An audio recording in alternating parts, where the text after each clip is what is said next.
Hello, everyone, and happy Friday Eve. My name is Kiara Cotton, filling in this week for Stephanie Haney. This is your 3 News Now afternoon update.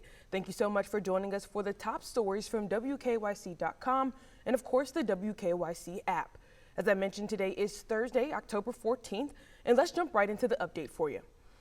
The Northeast Ohio community and the Cleveland Indians franchise is mourning the loss of all-star catcher Ray Fosse. Fosse died this week after a 16-year battle with cancer. The Oakland Athletics, whom Fosse also played for and who later hired him as a television broadcaster, confirmed his passing last night. Ray Fosse was 74 years old. Fosse was a favorite among Tribe fans in the 1970s, but sadly an infamous injury sustained during the 1970 All-Star Game derailed a promising young career. We have more details on his time with Cleveland and his career up now at WKYC.com and, of course, on the WKYC app. Switching gears now to education. The annual report cards that evaluate achievement and progress at districts throughout Ohio were released this morning, and there are some changes. This year, the report cards give updated information on graduation rates, prepared for success indicators, and demographic and enrollment data. Interim State Superintendent of Public Instruction, Dr. Stephanie Siddons, issued a statement after the report cards were released, and it read, "While we don't have as much information as we normally would, schools and districts can use the data in this year's report cards to guide decisions about where and how to focus time, efforts, and resources that will best serve their students in the midst of pandemic-related challenges." If you want to see the report card for your district, you can visit WKYC.com or, of course, the WKYC app. Now let's get you updated on the latest COVID-19 numbers from the Ohio Department of Health.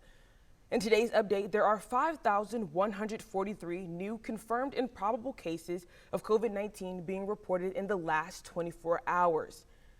As of today, there are 3,226 people currently being hospitalized for COVID-19, and of those people being hospitalized, 910 are being treated in an intensive care unit.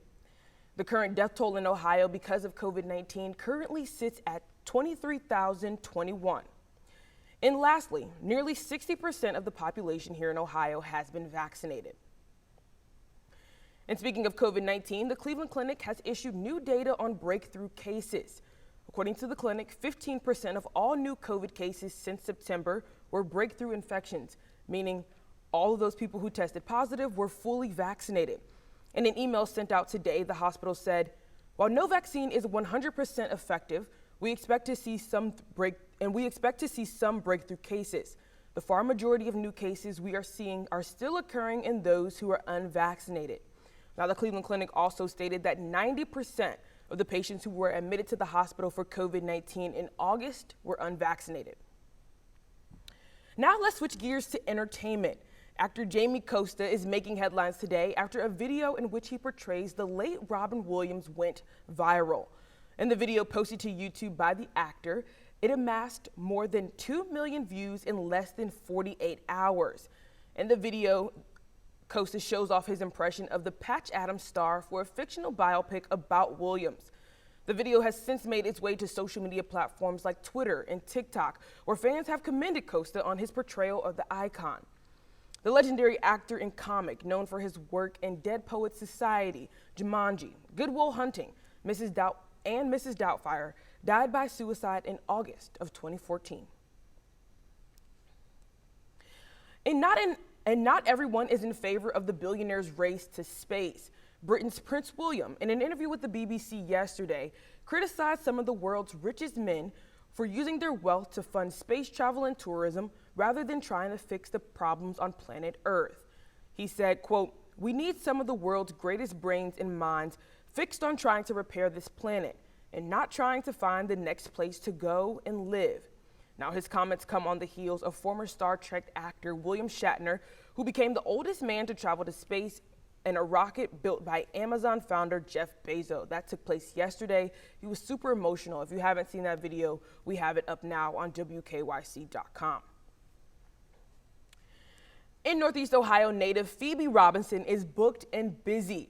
With the show being piloted at Freeform, a successful podcast turned TV show, the creation of her own publishing imprint, and a recent feature in the New York Times, Robinson is shaping up to be 2021's It Girl. And to top things off, she's currently preparing for the release of her debut comedy special, Phoebe Robinsons' Sorry Harriet Tubman. I had a chance to talk with Phoebe ahead of the special's release today on HBO Max, and she told me that she hopes that the hour-long special will serve as an escape from the crazy pandemic that we're all experiencing. You can hear directly from Phoebe coming up on What's New at 5 o'clock. And nature lovers, this next story is for you. The Cuyahoga Valley National Park now ranks among the top 10 most visited national parks in the United States.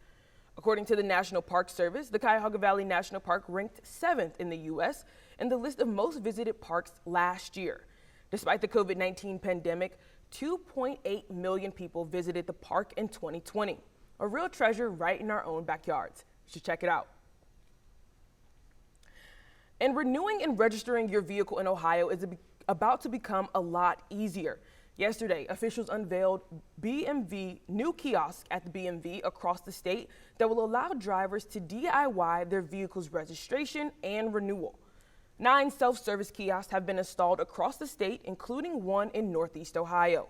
Drivers in the area can visit the deputy registrar on Court Street in Medina to renew and register their vehicle without the hassle of heading into the BMV. And last but not least, an Arkansas boy has been crowned the USA Mullet Champion. 6th grader Alan Baltz won the competition and has vowed to donate his prize money to aid foster care organizations in finding homes for current foster children.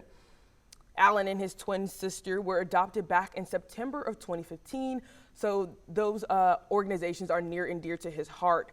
In an interview, he said, quote, "I know I'm one of the really lucky ones because I have a great mom and dad who adopted me, and I really want to be able to help other kids who are looking for their forever homes." How sweet is that? You can see his mullet and read more about his story at WKYC.com and, of course, the WKYC app. And that wraps up your 3 News Now afternoon update for today. Again, my name is Kiara Cotton, filling in this week for Stephanie Haney. I'll be back tomorrow with more headlines from WKYC.com and the WKYC app. Today, have a great day.